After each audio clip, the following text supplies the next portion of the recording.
Hey guys, it's Doc from the Gold Hog. And today, I know I look really short, which I'm not. I'm like 8 feet tall, but you're gonna have to excuse me because today I'm gonna introduce to you for the first time in about 1.5 years, almost 2 years now, a new product to the market called the Gold Cyclone. And the Gold Cyclone is behind me. And we've been tight-lipped about this for about 5 or 6 months now. The product itself and the technology itself has been in development for close to 2 years. So this is going to be real hard for me because I'm going to make 3 different videos. This one is going to be my short summary video, just an introduction to it. And when I do a short intro video on something that's very complex, even though it looks simple, it's really hard to do, and sometimes that leaves you with more questions than answers. So I'm going to cover a few points on this real quickly. I'm not going to get real in depth on this, but I just want to show you the unit running and show you the basic features and benefits of the product and how it works in the gold prospecting field. Now, I may blend 2 or 3 days worth of video. I've had this thing set up out here in the garage for 2 or 3 days, playing with it, the best way to shoot it, and it's really hard to shoot because I'm trying to capture the inner workings of this system, and I'm having to do things with flashlights and all kinds of lighting, and sound in here is horrible, so just bear with me. So before I go to the unit, I'm going to tell you real quick that this technology has been in development, was first thought of about 2 years ago by a guy that I recently met.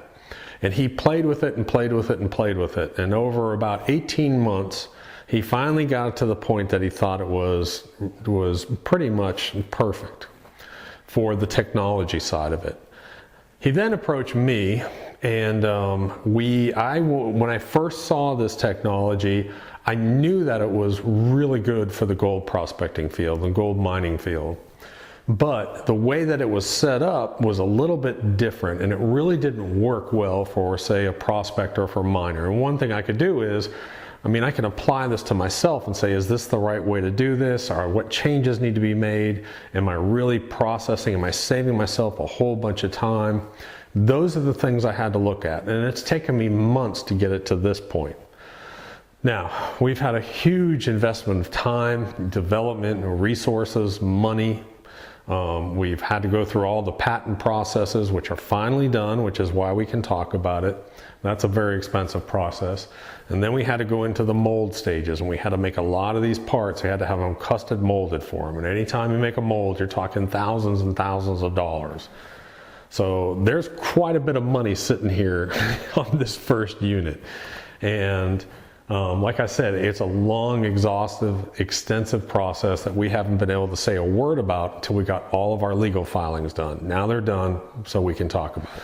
So all I'm going to do today is I'm going to show you 2 basic runs with this thing. What this is a hyper concentrator. It essentially eliminates the hours and hours painstaking process of separating your gold from your concentrates, or your gold from your super concentrates. I like to call this a super concentrator's best friend, because a lot of people use a gold cube, or they'll use our Gold Hog, or they have concentration jigs, and they get it down to, say, maybe 2 cups or to a gallon of material somewhere in there, and it's just full of black sand and full of gold. So you have to have a hyper concentrator.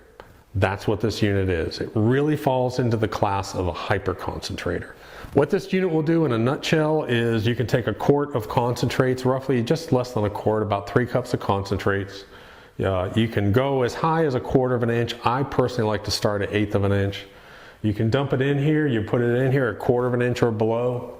You run the unit, you get it loaded, you start the unit, you run the unit, you start it up. Once you get your concentrates in, you put it through its hyper concentration function.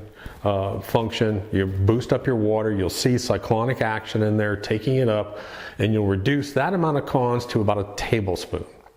Now, within that tablespoon, you'll have, or depending on the amount of gold you have, within that tablespoon or 2 of material, you're going to have almost solid gold with just a little bit of round byproduct, mainly hematite, gems, and that kind of stuff. The one thing I'm going to talk about extensively when we go to our long video is I'm going to talk about hydraulic equivalence. And if you don't know anything about hydraulic equivalence, it's extremely important in mining and in prospecting. but it really comes into play into this unit. And actually, this unit incorporates several different laws of physics, a bunch of science involved with it. It has terminal velocity, it has settling velocity, it has separation based on fluid bed technology, it has cyclonic separation, it uses gold's natural inertia in a cyclonic situation, it goes through pressure differences. There's so many different things going on inside this system at once that you just really don't think about it. But once you learn the science, it really isn't a question of what's the efficiency rate, or does it really capture this. It's just physics. So there really is no what percentage does it capture, because when you're running this unit, let's say you're running 1/4 inch, you're supposed to have some gold come out of this exit point. You just want to know what the largest next size is. The nice thing about this unit I like is I really don't have to screen to every single size. So if I start at 1/4 inch, I may go 1/4 inch, and then I look at my tailings checker. This is what this tailings checker is. There's a little rib mat inside this tailings tube here that'll tell you what size screen you need to go to next. So you just check your tailings checker, and if the largest piece of gold you see in there is like a 20 mesh, well then you go from 1/4, you go to 20, and then you may have to go to 100, and that's it. So the nice thing is you don't have to keep using every single screen as long as you don't have a huge amount of cons. And most people don't when they get to super concentrates. But if a person only had, let's say, a gallon of concentrates, they really could skip a super concentrator and go directly to the hyper concentration stage too.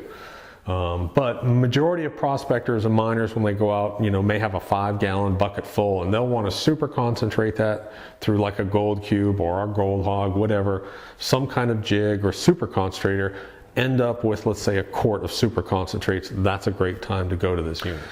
So let me go over just a few quick points with this unit. This is your main tube right here. This is your cyclone right here. Up on top, you're going to have a funnel feeder that actually has a separate water system inside of it that actually starts the cyclonic action and will actually help your concentrates to go through, whether they're wet or dry. You can feed it both ways. If you don't have this water system up top, it starts to clog, and that's why you're going to see there's a constant little bit of water running on this tube system.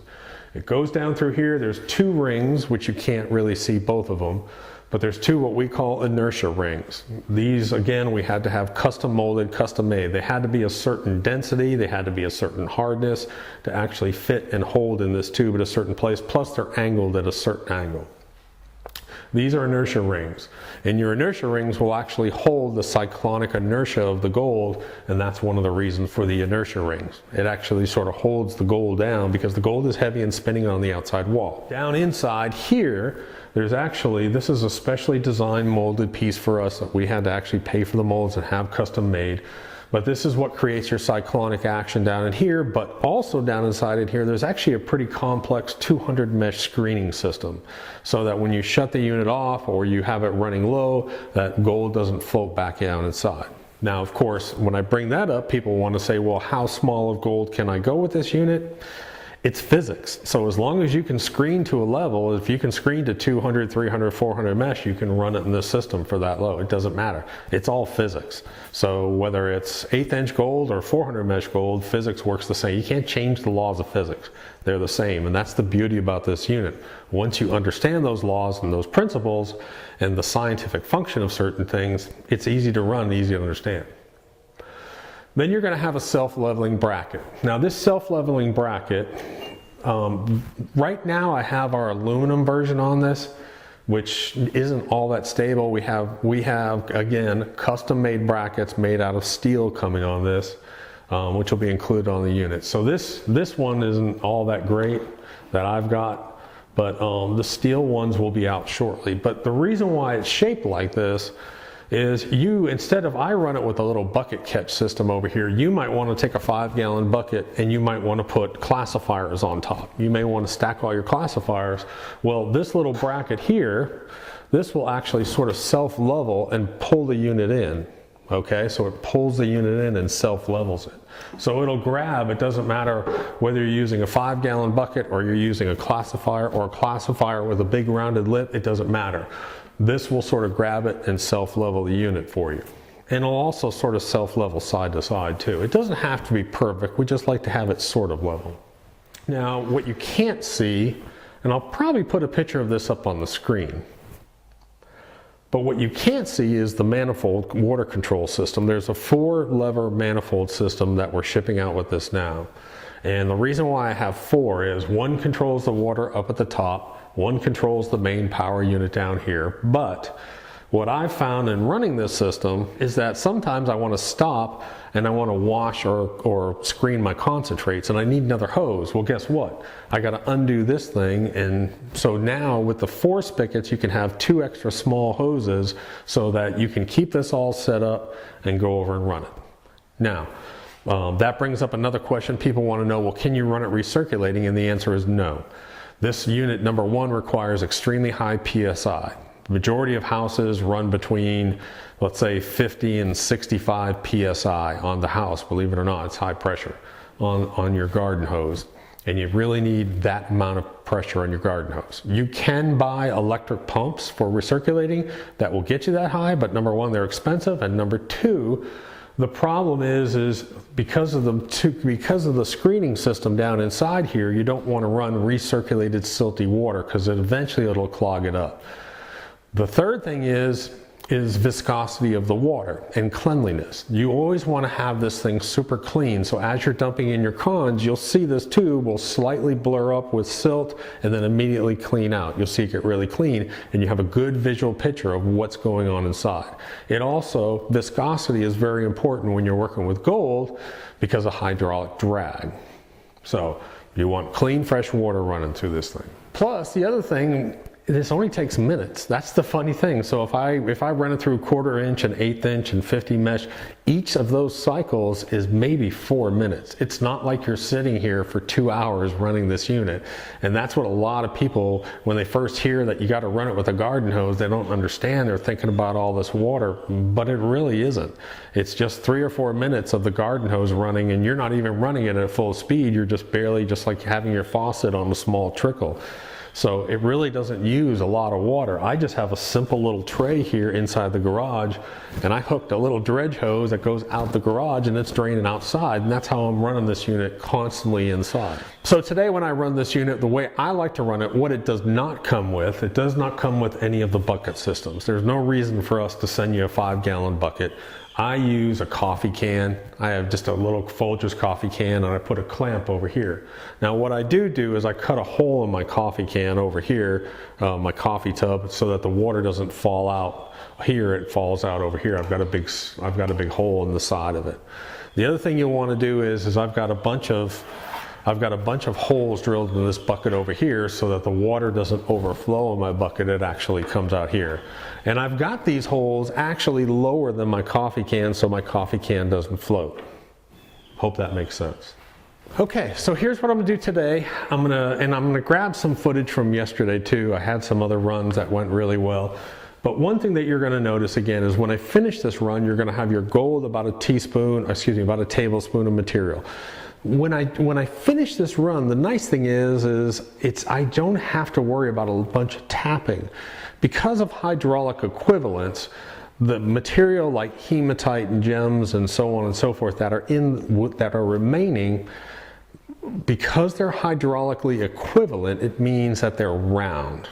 So what does something do when it's round? It rolls. So all I have to do is just take my pan and sort of just roll it, and those rocks will actually roll off and the gold will just sit there. It's an amazing thing to watch. It's really cool. So, but today I'm going to run, I screened some material from our Viper testing the other day, which has a bunch of this super fine flat gold from British Columbia in it. It's the hardest gold in the world, I think, to sort of work on a final concentrator. It's just amazing. It's very hard.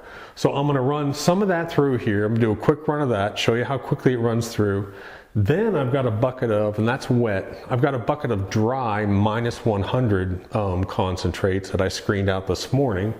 And I'm going to run that through and show you that test. But I'm going to be mixing this up, so just stick with me. Okie doke, so I'm back here on my manifold and I'm going to go ahead and turn it on. The first thing I'm going to turn on is I'm going to turn on my bottom unit. And I turn on my bottom unit just so I can see a trickle coming off here. And then the next thing I'm going to do is I'm going to turn on my funnel up here. Do this carefully, otherwise you get wet. And normally I have this unit way down on the ground, so this is really hard for me because I'm having to reach way up here on this thing. Normally this bucket just sits on the ground. And all I want to do is I want to just have a little cyclone up in this funnel, not a whole bunch of water up there. Just a little bit of cyclone to aid the concentrates. So now I've got the unit running, so now what I'm going to do is I'm just going to take a scoop, and again, I can pretty much just go ahead and feed it in if I don't bust my butt.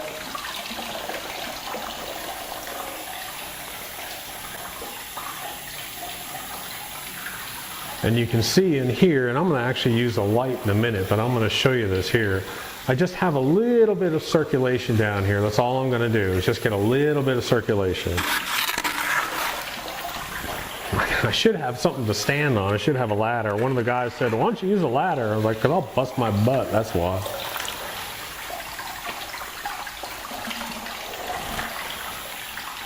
So right now what's happening is it's sort of entered into a fluid bed stage.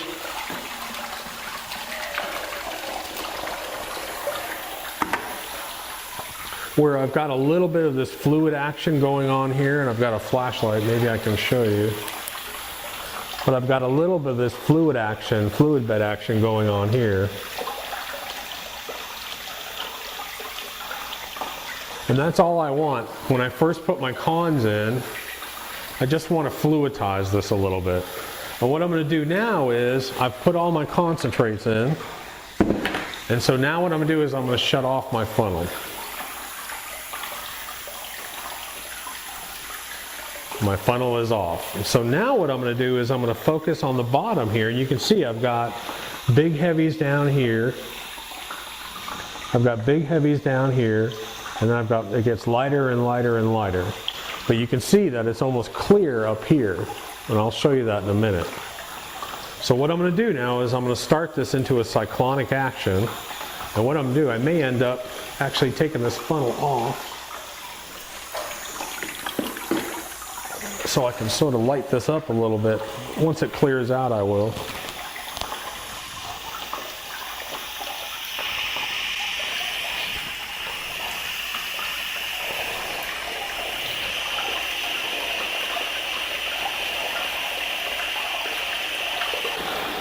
And what I like to do is I like to bring it up, wait for about 5 seconds or so before I increase it, because it needs to sit there and work it through.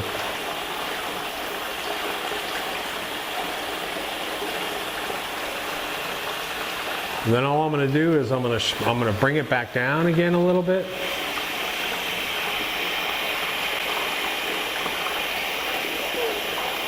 Keeping it moving, keeping it a little bit active. Let all the material go to the bottom.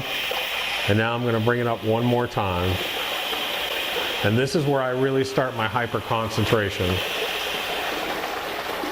And what you're going to see is you're going to see sort of a clear section appear down here. It starts to clear out, and eventually you'll just see solid gold down there. I'm just going to give it a little bit of a tune-up, a little bit more water pressure. And you can see right down in here you're starting to see clear spots, and you'll start to see gold down there.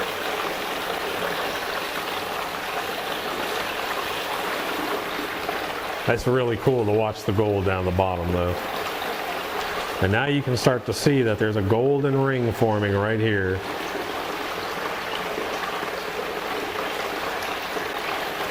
And now you can see this clear section here, and I'm going to bring that just about to where my gold, so you can see almost all pure gold right here.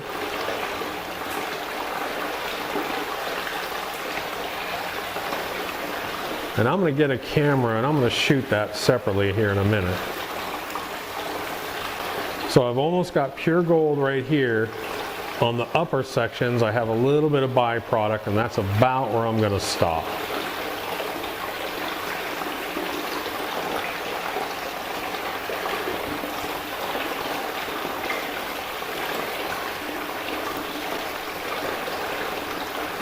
That is just too cool to see that gold spinning there. It's all spinning right in here, all that gold.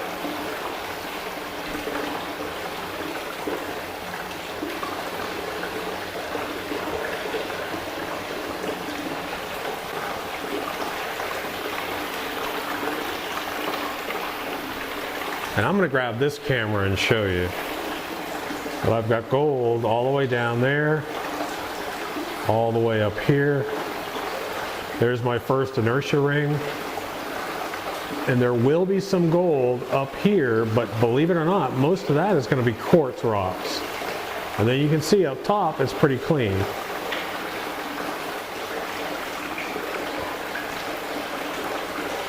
So what's going on in here is mostly quartz, fine gold, and hematite.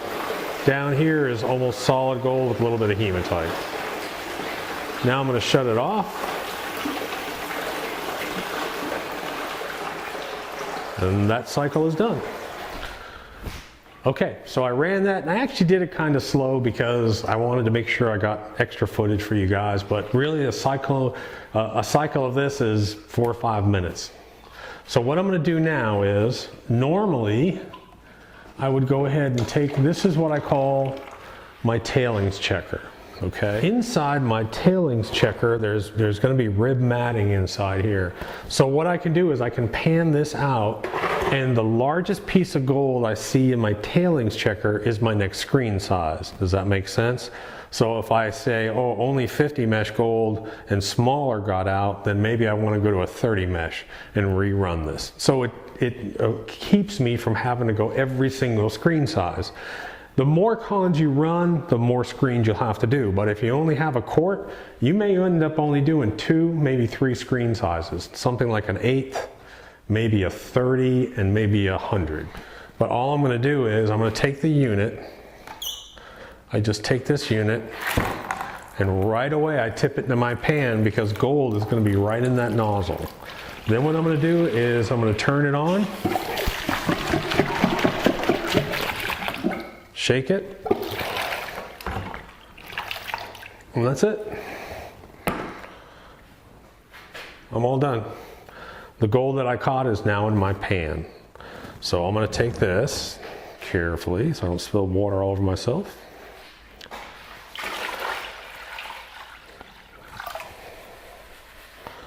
I'm going to put a little bit of jet dry in here for you. And now what you're going to see, I have about 1.5 tablespoons, maybe 2 tablespoons in here of material. But what's nice about this is I just have to sort of just roll these rocks off. And I'm going to show you how I do this in a second close up. So now I just have to roll these rocks off, and the majority of my gold will stay up in a corner. And this is not just big gold, I have a lot of fine gold in here too. All right, so I'm going to try and get this on camera for you guys. But you can see I've got these rocks. I've got my pile of hypercon, so I took a quart down to about 2 teaspoons. And all I'm going to do now, because the non-gold is round because of hydraulic equivalence, I'm able to just sort of just roll them away. So I can just roll the rocks away, and they'll roll away. And the gold will want to stay in place for the most part. But now you can see the separation. You can see all these rocks over here and the gold sitting over here. And now I can just tap that gold back up. And I have almost pure gold sitting here. But what I really want you to see, I'm going to spread this out, is I want you to see, okay, well he ran 1/8, but here's the important part. Depending on the characteristic of gold in here, you can see all the fines. Now I've got down to 200 mesh gold in here that was caught because it was not flat, it was more round, but its hydraulic equivalence was lower. Its hydraulic drag was lower, so it was caught.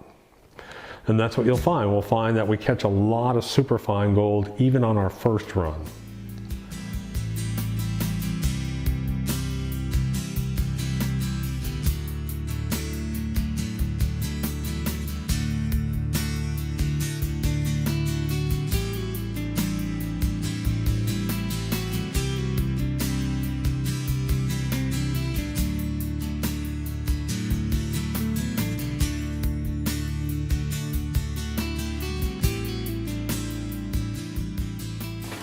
Alrighty, so here's an important point to remember. So I showed you what the actual cyclone caught.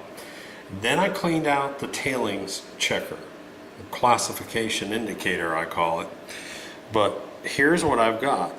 All this gold is right at 50 mesh and below, down to, oh gosh, there's easily 200 mesh here, if not smaller.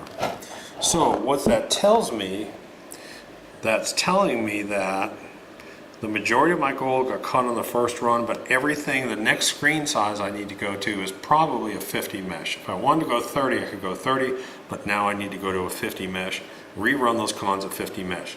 If I saw 20 mesh gold in here, then I would go to maybe a little bit bigger screen. But I know for a fact that all this stuff is super, super fine.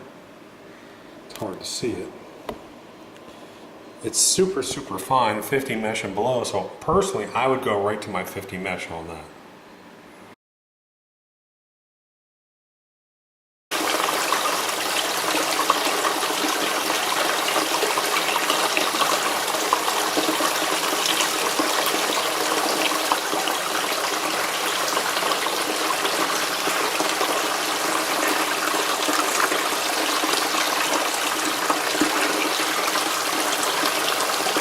Okay, I thought this would be kind of cool to see, so here's run number 1, screen to 1/8 of an inch. Very clean. Here was my tailings tube. This is what the tailings tube caught. And then after screening it down to 50 mesh, that's what was caught in here. Again, I can just tap this up. And then on my tailings tube this time, I saw a little bit of like 100 or 150 mesh, so I'd probably want to screen one more time and bring it down. So anyways, guys, that's the Gold Cyclone. Again, I'm sorry, this is just some raw footage, test footage out in the garage that I wanted to show you. Testing finally one of the new units, production units that's out. We'll have a few little tweaks to it before we actually start putting them into circulation. But you can see with the time savings, I'm taking a bucket of cons, I screen to 1/8 or 1/4 of an inch, I run it, I take it, I reclassify, I run it 3 or 4 minutes, rescreen it, classify it 3 to 4 minutes, and I'm pretty close to done. I'll end up with about a pan with a tablespoon, tablespoon, tablespoon, and tablespoon for each screen that I have. So you can take a gallon of concentrates, and in each one of those stages, take it down to about a tablespoon, and it's just so fast. I mean, you're doing all your screening and everything, you'll have all your gold done, 20, 30 minutes, all cleaned out. Real simple system.